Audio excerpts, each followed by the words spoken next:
Petrol का 106 रुपए litre के पार चले जाना तीनों प्रकार से अहम है। ऐतिहासिक भी है, अकल्पनीय भी है, अभूतपूर्व भी है।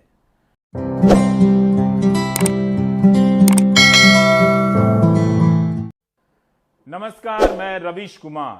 जिन लोगों ने सपना देखा था कि वे 100 रुपया लीटर पेट्रोल भरा लेंगे लेकिन विरोध नहीं करेंगे, आज उनका सपना पूरा हो चुका है।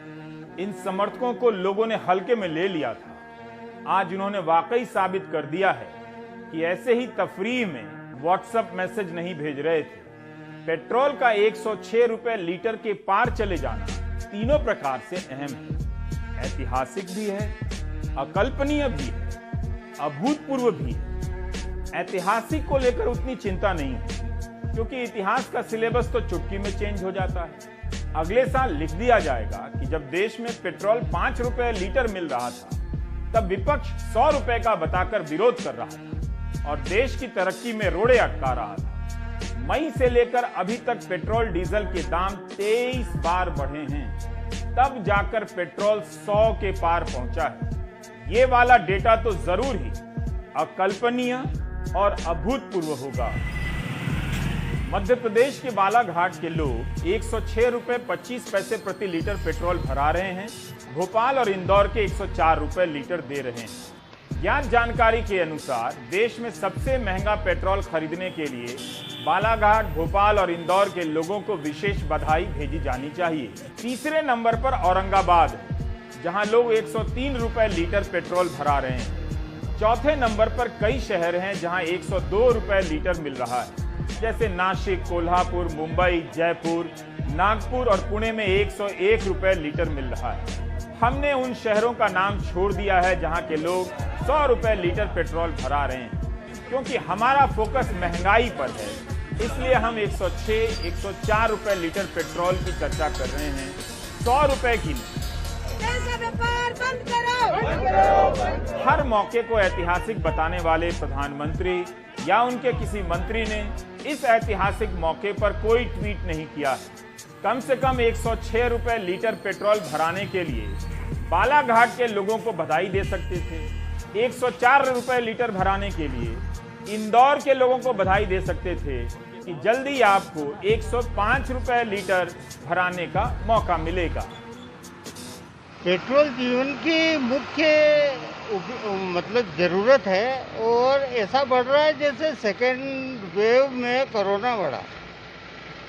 6 बार पेट्रोल के दाम, इसकी वजह से शहरी चीज़ों के ऊपर इफेक्ट आता है। क्या सब्जी पे आता है, क्या इस पे आता है, आना जाना और बड़ा मुश्किल है। सरकार आपसे बहुत विनम्र रूप से अनुरोध है कि हमारा आर्थिक विकास हमने खुद व्यक्तिगत रूप से रोक रखा है।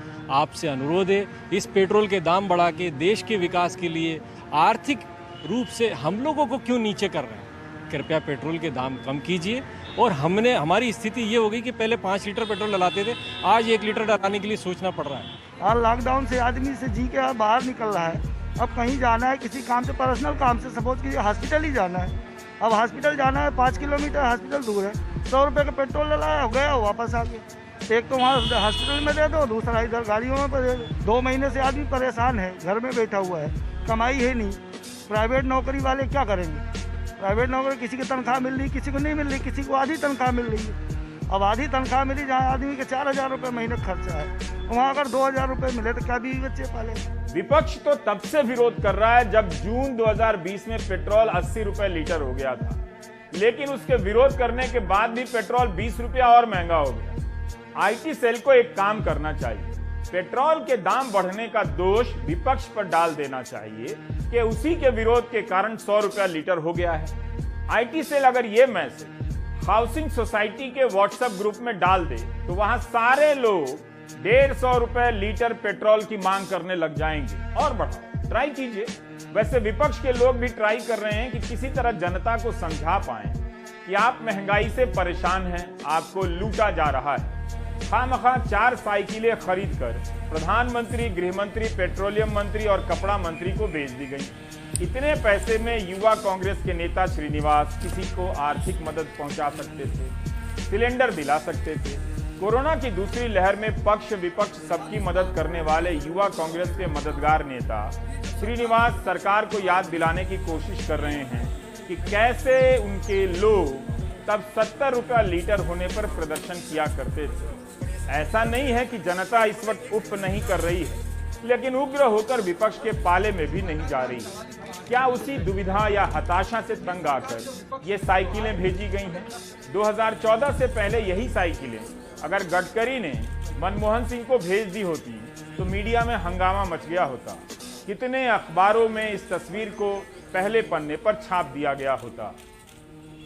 प्रधानमंत्री नरेंद्र मोदी, अमित शाह, धर्मेंद्र प्रधान, स्मृति ईरानी को साइकिल भेजने का पीछे एक ही मकसद था, ताकि उनको यादों को ताजा करे जा सके। क्योंकि बुरे दिनों में जब कच्चे तेल के दाम आसमान पर थे तो मनमोहन सिंह जी की सरकार पेट्रोल को 60-70 रुपए के अंदर बेचती थी, लेकिन तब भाजपा का यही नेता साइकिल और सिलेंडर लेके सड़कों पर नौटंकी करते थे। आज अच्छे दिनों में जब तक कच्चे तेल के जमीन पर है तो पेट्रोल और डीजल का कई गुना टैक्स लगा के उसको 100 को पार बना दिया है। लेकिन ना तो भाजपा के नेता नजर आ रहे, ना उनकी साइकिल और सिलेंडर। आप माने या ना माने, महंगाई और बेरोजगारी को लेकर सीरियसता समाप्त हो गई है। क्या लोगों ने विपक्ष बनना और अपनी आवाज के लिए विपक्ष की तरफ देखना बंद कर दिया है? अभियान चलाकर विपक्ष को अवैध घोषित किया गया और गोदी मीडिया की तरफ से विपक्ष विरोधी पत्रकारिता लॉन्च की गई। सवाल पूछना था सरकार से, पूछा जाने लगा विपक्ष से। विपक्ष को दिखाना बंद कर दिया गया और सवाल पैदा किया गया कि विपक्ष कहां है, दिखाई नहीं देता। बढ़ती महंगाई के खिलाफ कांग्रेस ने शुक्रवार को कुछ इस तरह प्रदर्शन किया। दिल्ली से लेकर उत्तर प्रदेश और दूसरी जगहों पर कांग्रेस के कई बड़े नेताओं ने खामोशी से बढ़ती कीमतों पर तांगे पर बैठकर भी और पेट्रोल पंप के सामने खड़े होकर भी प्रदर्शन किया।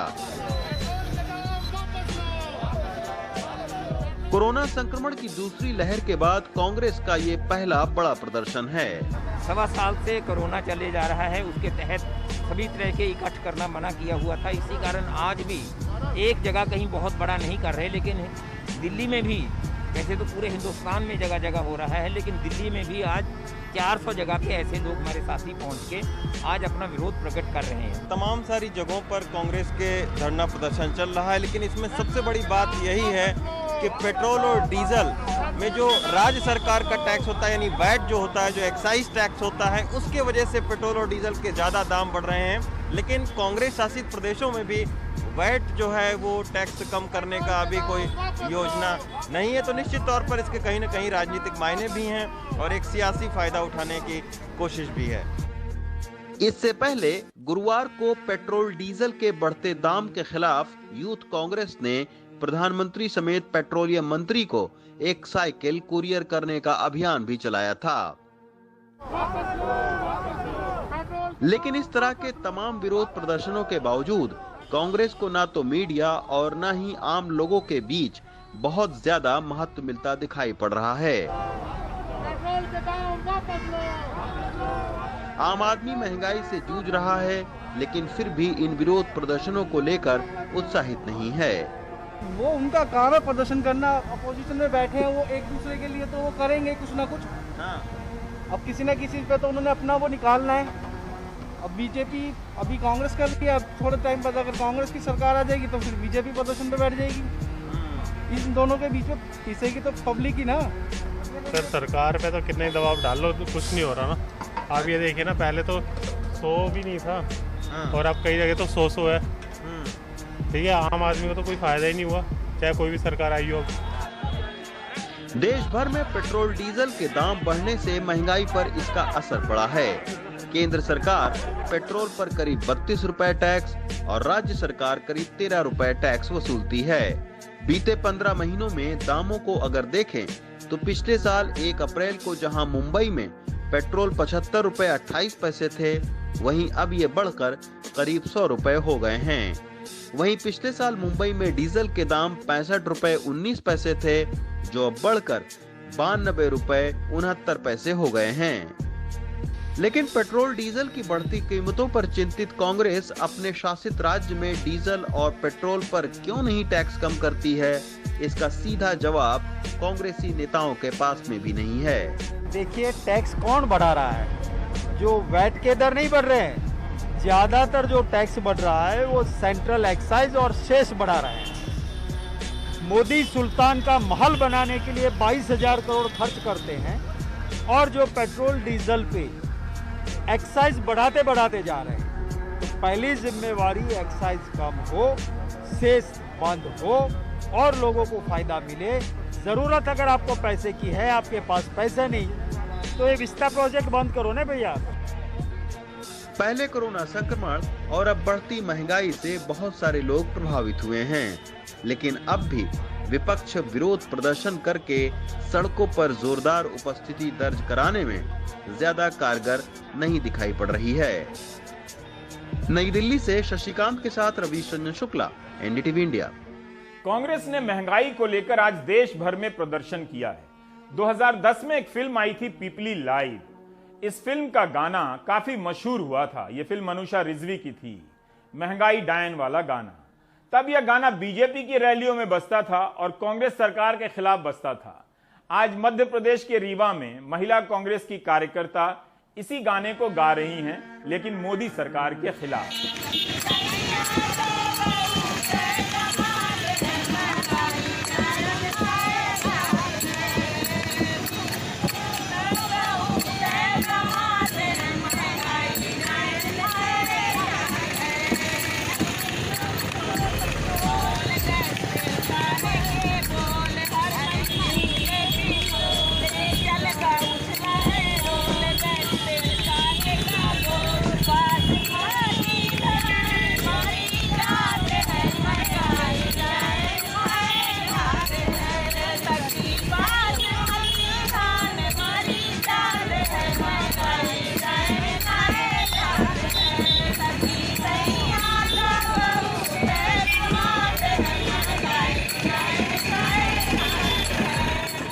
महंगाई की मार अब की बार मोदी सरकार के वादे के साथ आई है। सरकार जनता के साथ लूट कर रही है, ठगी कर रही है।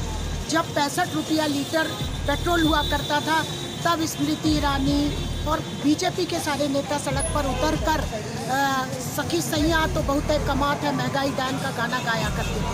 आज ये सब अदृश्य हैं, जाने इनके कान में तेल डल गया है और या इनको सुनाई देना बंद हो गया है या दिखना बंद हो गया है। इनके सभी नेताओं के मुंह में दही जम गया है। प्रियंका गांधी ने अपने फेसबुक पोस्ट में लिखा है कि जब जब देश आपदा में था, लोग आर्थिक संकट झेल रहे थे, तब सरकार ने पेट्रोल डीजल पर टैक्स लगाकर 2.5 लाख करोड़ रुपए कमाए। इसी मार्च महीने में लोकसभा में वित्त राज्य मंत्री अनुराग ठाकुर ने लिखित जवाब दिया कि 2014-15 में मोदी सरकार ने पेट्रोल और डीजल से उत्पाद शुल्क के रूप में 72,160 करोड़ रुपए वसूले, जो 2020-21 के 10 महीनों में बढ़कर 2.94 लाख करोड़ हो गया है।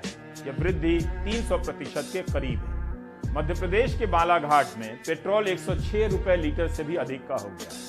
कोई समृद्ध इलाका नहीं है, लेकिन यहाँ के लोग दिल्ली से भी 11 रुपए ज्यादा दाम दे रहे हैं। पेट्रोल 106 रुपए हो गया है और काफी इसमें जो टैक्स है, केंद्र सरकार राज्य सरकार दोनों टैक्स लगा रही है। तो ऐसी स्थिति में राज्य सरकारों को टैक्स कम करके आम जनता को राहत देनी चाहिए। यहाँ पेट्रोल के रेट बहुत अधिक हो गए हैं। 106 रुपये बहुत मायने रखता है और शायद पूरे मध्य प्रदेश में बालाघाट जिले में पेट्रोल का रेट सबसे अधिक है। इससे आम जनता का मासिक बजट बिगड़ गया है। 97 रुपये डीजल डल रहा है और उसका भाड़ा नहीं मिल रहा है। अच्छा, इससे काफ़ी नुकसान हो रहा है हमको। गाड़ी के मेंटेनेंस भी तकलीफ हो रही है। मोटर पार्ट्स वालों ने भी माल की वजह से गाड़ी के पार्ट्स को भी दाम बढ़ा दिए। होटल खाना भी बहुत महंगा हो गया है। सिर्फ पेट्रोल ही नहीं, सरसों तेल का दाम भी आसमान छू रहा है। 200 रुपया लीटर से भी पार चला गया है सरसों का तेल। गैस का सिलेंडर 800 रुपए से अधिक हो गया है। आम आदमी पार्टी के राज्यसभा सांसद सुशील गुप्ता ने ट्वीट किया है कि महंगाई दिन प्रतिदिन बढ़ती जा रही है, परंतु जनता की आय में कोई वृद्धि नहीं हो रही है। नरेंद्र मोदी जी, अब पकौड़े का धंधा भी हो गया है फेल। 200 पार हो गया है सरसों का तेल। भाजपा आई, महंगाई लाई। लोग आर्थिक तौर पर टूट चुके हैं, रोजगार नहीं है, कमाई नहीं है, महंगाई आसमान पर है, लोग अपनी जमा पूंजी और फिक्स डिपॉजिट तोड़कर खर्च चला रहे हैं। यह कहानी भी उसी तरह से गायब कर दी गई है जैसे कोविड से मरने वालों की संख्या गायब कर दी गई। पहले सरकारें महंगाई और बेरोजगारी से घबराती थीं, अब शर्माती भी नहीं।